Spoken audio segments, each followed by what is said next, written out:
Get on my head. Get on my head. Get on my head. Get on my head. Get on my head. Get on my head. Get on my head. Get on my head. Welcome back, guys. What you're looking at here are two machines in my collection. The one in the front right here is a 1591 from 1936, and the one in the back you see there is a 1917 115 Singer. Okay, now the reason why I'm going to do a video on these two machines is because they look very similar, but they're not the same machine, and then they don't even work the same. This one here is an oscillating hook, whereas the one in the back is a rotary hook. It always does a complete rotary, whereas this one rocks back and forth. Okay, but they do look the same. If you look at the faceplates, you could mistake this for a 1591 or a 1590, because there are many versions of the 15 class sewing machine, like you see here in the front. But I'm only going to cover the 1591 because this is the only one I have in my collection. Okay, so but I do know the 1590. I do believe it's the same machine as this one. Don't quote me on that. Like I always say in my videos, I'm not an expert. I'm just letting you guys in on some knowledge that I've gained over the last couple years of collecting. So, anyways, let's get the machines resituated, and we'll discuss the face plates, and we'll discuss the bobbins, and how you can tell what machine you're looking at just from the faceplate.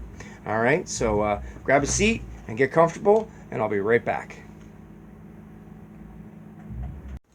Okay guys, so here we are at the face of the machines, at the faceplates, and at first glance when you look at the plates, because they're the same shape, you would think that they're the same machine. They got the same cutouts in the same spots, same screw holes in the same spots. Oh, this one has a guide here. That's different. That one has a guide there. All right, so now we're already starting to see some changes here, okay? This one has one thread guide up top. This one has two thread guides up top, all right? This tensioner has a bar on it and no numbers. This tensioner has numbers. So right away you can see that even though these two plates at first glance look the same, there's many things that are different on those two face plates, all right, guys? So big difference. A 115 and a 1591. You cannot change these plates. I thought I might be able to use the spring out of one of these. I have an extra 15 class faceplate to fix this spring. Not so. Was not able to do that. So let you guys know. Parts are not interchangeable between these two machines. Okay? So that's one thing you can focus on right there. If you're looking at purchasing and you see this bar right here, it's obviously going to tell you right away that it's not a 1591 or a 1590. It's not a 15 class machine. Well, not necessarily. There might be some 15 class that have this. I'm not 100% sure. But usually I haven't seen them with this. I've seen them all with this. When I see this, usually it's a 115. And that's my one indicator on the face of what I'm looking at, okay? That the machine is, first off, that's going to tell me it's an older machine because it doesn't have the numbers. You can see the tensioner there, so keep an eye on that. I should probably do a video on upper thread tensioners so you can sort of give you an idea of what you're looking at in machines, because just by looking at these, you can really start to gauge the year of the machines, all right? The lifter presser foot arm is thicker, narrower but thicker this way. It's feels quality, very good. And this is thinner but wider, just like the 128 class. It's got that comfortable spoon feel to it, right? This has that same feel, but it's a thicker material. So there we go. That's different. So those are things that you can look for to determine what machine you're looking at there. Let me get the camera situated and I'll show you the difference down in here.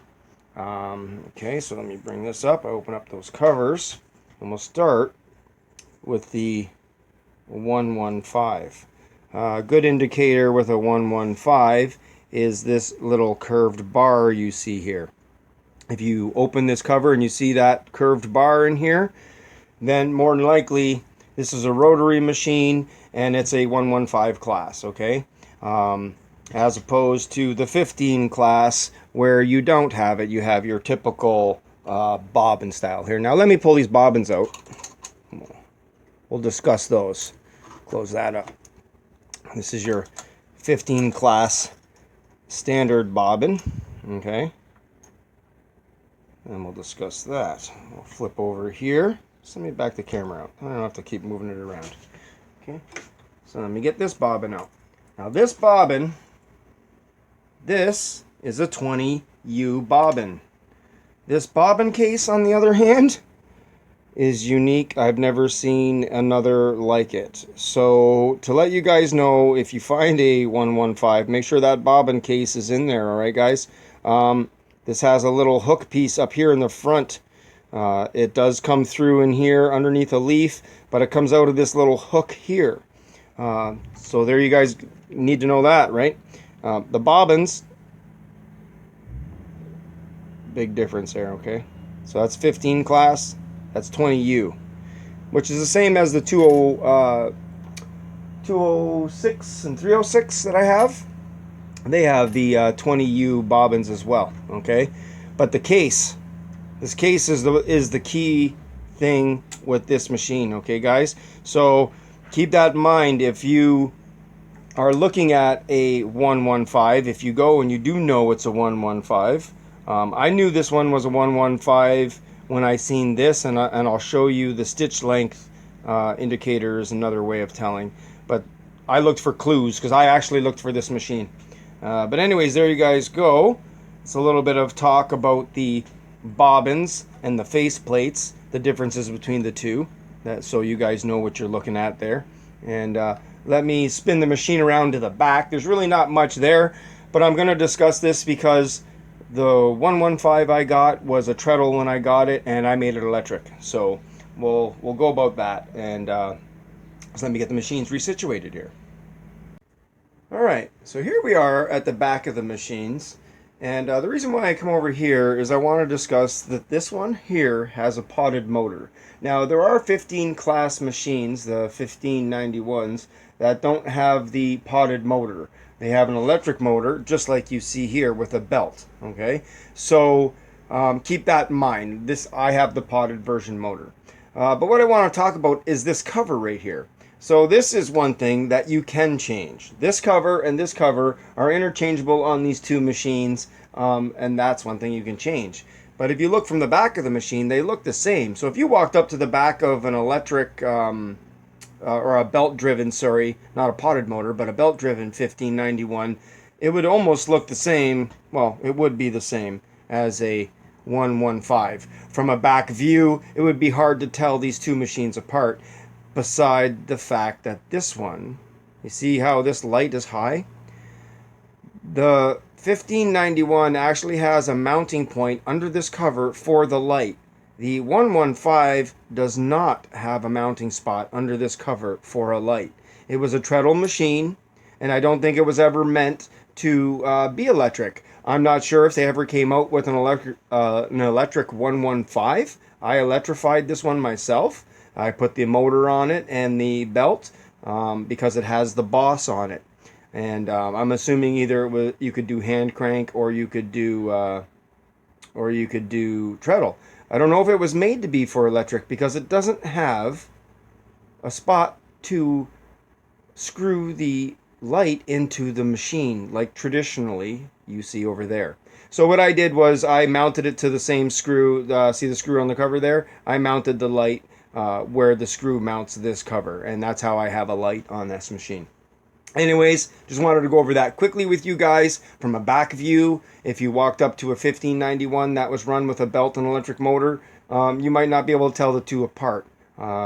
So if anybody knows more on the 115, if they did come out electric and maybe someone has one, you can leave me a comment and let me know. I have no problem. The more I learn, the better. That's why I'm doing these videos. I'm just trying to help everybody get an idea what kind of machines you're looking at. But anyways, let me spin the machines around. I'll talk about the hand wheels quickly, very briefly, and then we'll go over to the front. So I'm going to do this now, not have to rearrange the machines quick. I'll just spin them because there's really not much to talk about. They're obviously both different. I just wanted to let you guys know this here discard, seeing that the motor and everything is hooked up to this plug like traditionally. I don't use the foot control or the knee control, sorry, on this. I just cut the wires from an old machine that was on here. Just wanted to verify that so nobody comments about what's with these wires. Okay, so there you go. Nothing on this end is changeable. Maybe this, maybe the knob here might be changeable. Don't quote me on it. I'm not going to pull them apart to find out. Let's get over to the front.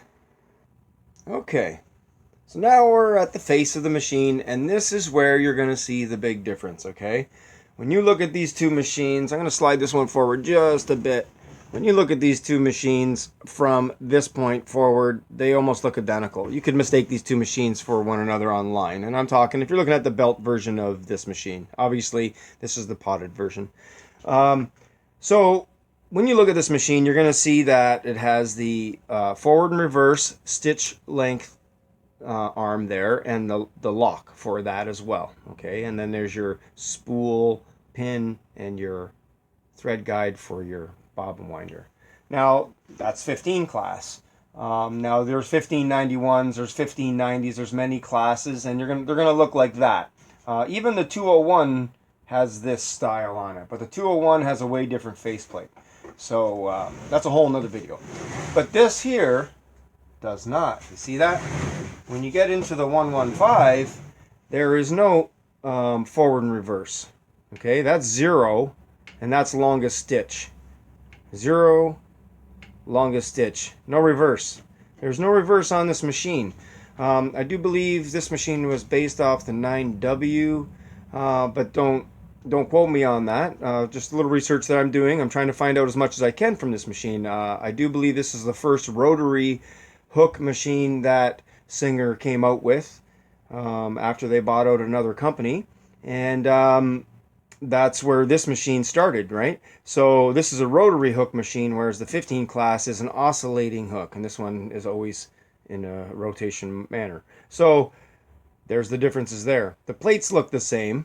I'm not sure if they're interchangeable. I haven't tried that yet, but there's your major key. You're going to look at these machines online, and you're going to see this is going to have actually it's going to have a dial like this, okay guys?